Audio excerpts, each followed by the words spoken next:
కర్ణాటకలో ది రాజాసాబ్ సినిమాను ప్రముఖ నిర్మాణ సంస్థ హోంబలే ఫిల్మ్స్ విడుదల చేసింది. కేజీఎఫ్ సిరీస్, కాంతారా సిరీస్ తో పాటు మహావతార్ నరసింహ వంటి సినిమాలతో హోంబలే ఫిల్మ్స్ దేశవ్యాప్తంగా మంచి గుర్తింపు తెచ్చుకుంది.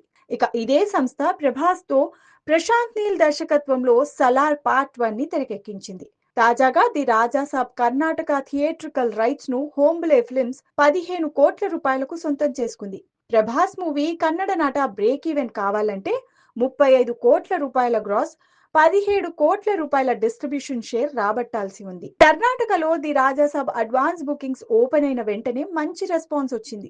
రాజధాని బెంగళూరుతో పాటు కర్ణాటకలోని ఆంధ్ర, తెలంగాణలతో సరిహద్దులు పంచుకునే ప్రాంతాలలో ది రాజాసాబ్ కు మంచి బుకింగ్స్ జరిగినట్లు ట్రేడ్ వర్గాలు తెలిపాయి. కర్ణాటకలో అడ్వాన్స్ బుకింగ్స్ లో 2006 షోలకు గాను 2.23 కోట్ల రూపాయలు వసూలు చేసింది. బ్లాక్ చేసిన సీట్లతో కలిపితే ఈ మొత్తం 4.22 కోట్ల రూపాయలు ఉంటుందని సాక్నిక్ నివేదించింది.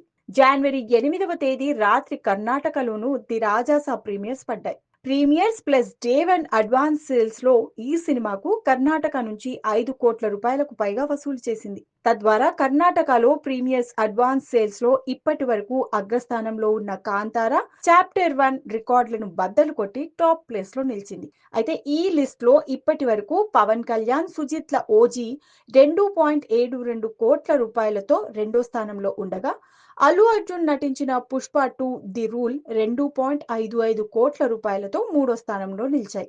ఇప్పుడు తాజాగా రాజాసాబ్ దెబ్బకు లెక్కలన్నీ మారిపోయాయి. రాజాసాబ్ కు మిక్స్డ్ రివ్యూలు, నెగిటివిటీ మధ్య ఈ స్థాయిలో కలెక్షన్ సాధించడంతో ట్రేడ్ వర్గాలు సైతం ఆశ్చర్యపోతున్నారు. మరి వీకెండ్ నాటికి ది రాజాసాబ్ కర్ణాటకలో ఎన్ని కోట్లు రాబడుతుందో చూడాలి.